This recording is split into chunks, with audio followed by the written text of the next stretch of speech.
ఇప్పుడు మీకు కేపీహెచ్బిలో ఉన్న స్ట్రీట్ ఫుడ్ చూపిస్తాను.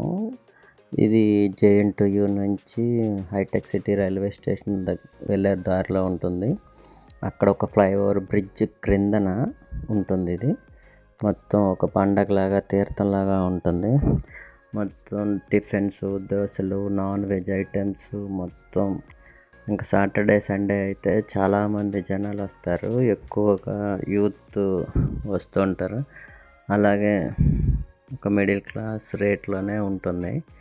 స్ట్రీట్ ఫుడ్స్ అయితే మటుకు చాలామంది వచ్చి ఎంజాయ్ చేస్తున్నారు. మీరు కూడా ఒకసారి వచ్చి చూడండి. ఇది కరెక్ట్గా హైటెక్ సిటీ రైల్వే స్టేషన్ దగ్గర ఫ్లైఓవర్ బ్రిడ్జ్ కిందన ఉంటుంది. ఈ స్ట్రీట్ ఫుడ్ అనేది ఈవినింగ్ 6 o'clock నుంచి మిడ్ నైట్ 12:30, 1 o'clock వరకు నడుస్తూనే ఉంటుంది. ఫుల్ కోలాహలంగా ఉంటుంది. మెయిన్ సాటర్డే సండే అయితే చాలా బిజీగా కొంచెం సందడిగా ఉంటుంది. ఇదైతే మటుకు తప్పకుండా విజిట్ చేయండి, చాలా బాగుంటుంది.